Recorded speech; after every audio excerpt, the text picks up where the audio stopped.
C'est ici qu'un jeune homme de 21 ans qui circulait sur son scooter dans les rues de Cayenne a perdu le contrôle de son engin. Malgré l'intervention rapide des secours, le jeune homme décède de ses blessures. Il ne portait pas de casque. L'accident est survenu ce matin aux alentours de 7 heures, sur le rond-point qui fait face à face à la caserne des pompiers.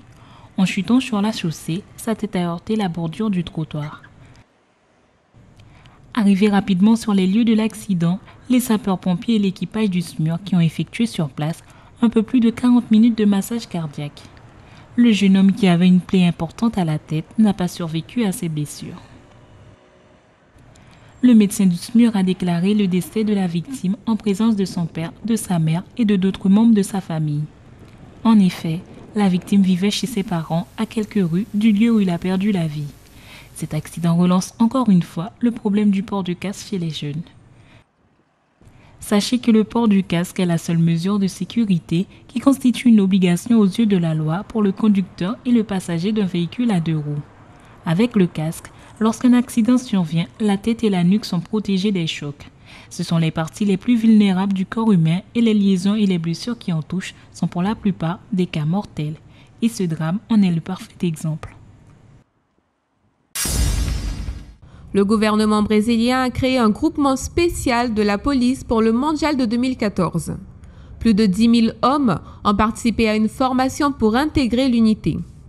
Ils seront répartis sur les 12 villes qui auront siégé la Coupe du Monde. Chaque État sera responsable de définir quelle sera l'activité principale de ce groupe dans sa ville. Le groupement pourra servir d'appui à la police locale et contrôler l'accès au stade. Sa principale fonction restera sans doute de contrôler une éventuelle manifestation. Les pays qui siègent la Coupe du Monde affrontent historiquement des mouvements. En 2002 au Japon, 2006 en Allemagne et en 2010 en Afrique du Sud. L'année dernière, le Brésil a affronté une des plus grandes manifestations de son histoire. Le gouvernement sait qu'il y a de fortes chances que la population décide d'occuper à nouveau les rues durant le mondial de 2014. Chaque État brésilien a en moyenne un groupement spécial de la police, qui compte entre 100 et 200 hommes qualifiés pour travailler dans de telles conditions et tensions. Nombre bien inférieur à celui qui sera nécessaire pour accueillir une Coupe du Monde.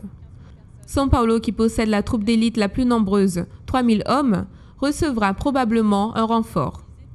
La police brésilienne a annoncé aussi l'utilisation d'un mini-robot espion, qui pourra filmer et envoyer les images en direct à la police, afin de faciliter les identifications en cas de violence dans une manifestation. Le Brésil sait que le mondial de 2014 ouvrira les portes du pays et que chaque réussite ou échec sera visualisé et analysé par le monde. Le pays est considéré comme une des nouvelles puissances mondiales et selon les spécialistes, ce n'est pas le moment de commettre des erreurs.